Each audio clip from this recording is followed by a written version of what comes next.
Content warning. This episode discusses financial stress, scarcity, generational poverty, and emotional experiences related to money. Please listen with care. I want to begin with a question that often opens more than it answers. What did money feel like in your home growing up? Not just what was said about money, but the emotional atmosphere around it. For many people, money carried a lot of tension. It showed up in stress, limitation, whether there would be enough. And then for others, it was something that wasn't discussed at all, which created its own kind of uncertainty, which was definitely the case for me. And for some, even in stable environments, there were quiet rules about what was acceptable to want, to earn, or to become. When I reflect on my own experience, I can see that money always seemed to have an emotional charge. There were moments of pressure, moments where stability felt fragile, and a consistent message, both spoken and unspoken, about what was safe and what might be considered too much. What I didn't realize at the time is that long before I ever earned any money, I had already formed a relationship with it. And that relationship followed me into adulthood, shaping how I made decisions, how I priced my work, how I allowed myself to expand. Because your money story, it doesn't begin when you earn. It begins much earlier, when you first observe. Welcome to the Inspired Podcast. I'm Andrea De La Cerda, CEO, founder, and business coach, and someone who has had to actively dismantle and rebuild my own relationship with money in order to grow. Today, we're talking about your money story and why it matters more than most realize. Research in behavioral finance shows that up to 90% of our financial decisions are driven actually by emotion and not logic at all.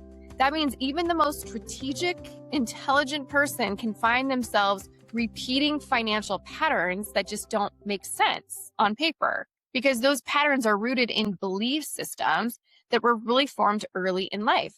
There's also a body of research around what psychologists call money scripts, or unconscious beliefs about money, that develop in childhood and continue to influence our behavior into adulthood.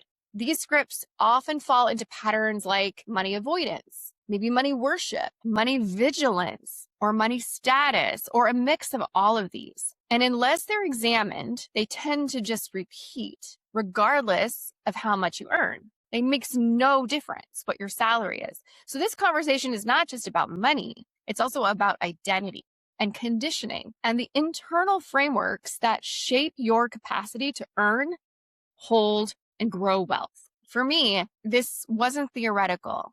I can see now that I carried a set of beliefs that shaped how I showed up, both in my career and in my business, especially in the early years. There were moments where I was doing really high-level work, creating real value for clients, and still undercharging. Not because I didn't understand the marketplace, or it just was truly because I didn't fully see myself. I would price my services conservatively, over-deliver to compensate, and then hesitate to increase my rates, even when I knew that I should.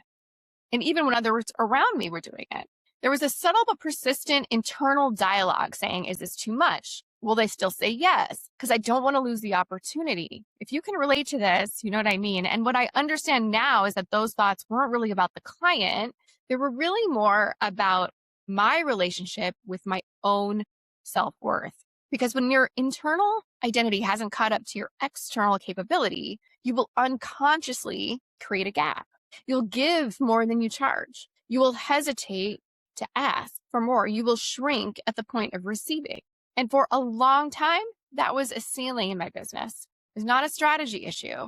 It was a belief issue. This is where the conversation becomes bigger than any one person's experience, because there is clear data showing that women on average charge less than men for similar services and are less likely to negotiate compensation.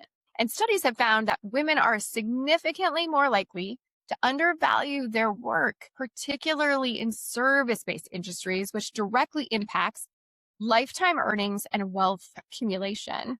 And there's also research showing that women tend to reinvest more into relationships and responsibilities, often prioritizing stability and support over expansion and risk to themselves. So when you combine that with early conditioning about money, which is about being agreeable or not asking for too much, not being greedy, you start to see how deeply this is really wired.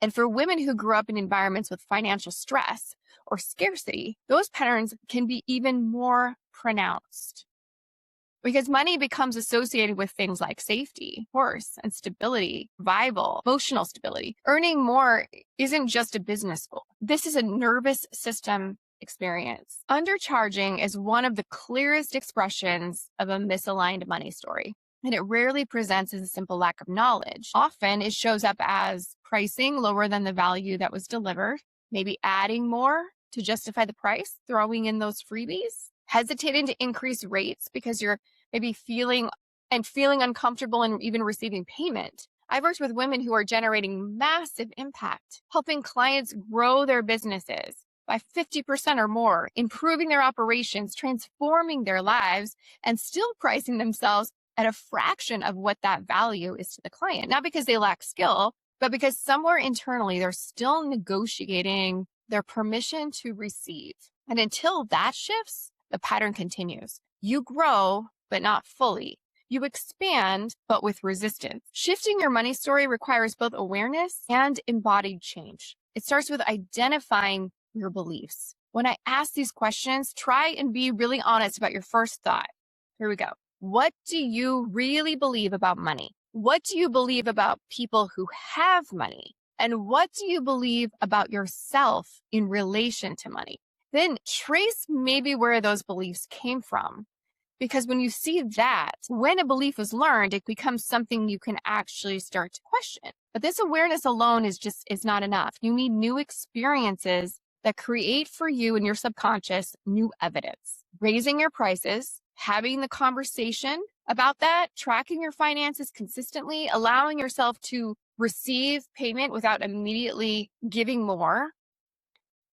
This is where your nervous system comes in. Because if earning more feels unsafe, your system is always going to try to regulate you back to what is familiar. So now the work becomes expanding your capacity, not just intellectually, but emotionally. How much more are you willing to receive?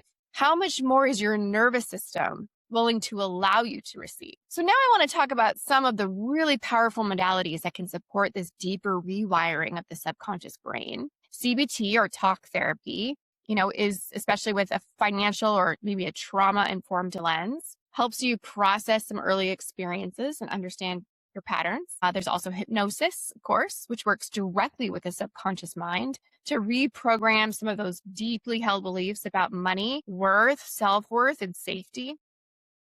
EFT, also called emotional freedom technique, it stands for, and also tapping, if you've maybe heard it called tapping, combines that cognitive awareness with the somatic release. So it helps reduce that emotional charge around those money triggers. Somatic experience or nervous system work can support your body in feeling safe in that expansion, receiving, and also in that financial growth. Journaling and cognitive reframing allows you to consciously rewrite those narratives, create new belief pathways for yourself. And then just business coaching or identity coaching can help you bridge that gap between mindset and action, helps you implement new behaviors aligned with your growth. I have and continue to practice all of these at the same time. This is not about choosing one path. It's about recognizing that deep patterns require deeper tools and your willingness to be open to that.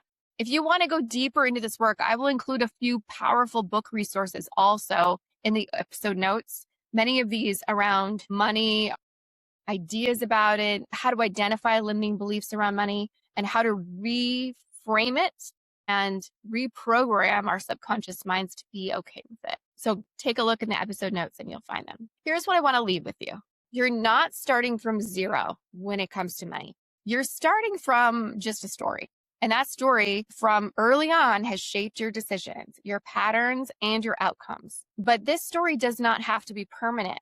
It can be examined. It can be challenged. It can be rewritten, not through force, but through awareness, intention, and aligned, thoughtful action. Your action step this week is to identify one belief about money that you are ready to release. It could be some things that might resonate. Money is the root of all evil. More money, more problems. I don't know if these are some quotes maybe that you, or sayings that you can resonate with, but there could be other beliefs as well. And then identify a new belief that aligns with actually who you are, who you're becoming, and who you want to be. If anything in this episode resonated with you, I would really love to hear what you're uncovering. Please DM me on Instagram. My handle is AndreaDLC_coach, and share one belief that you're shifting. Because money is not just something you earn, it's something you learn to hold with clarity, confidence, and capacity. Until next time, take care.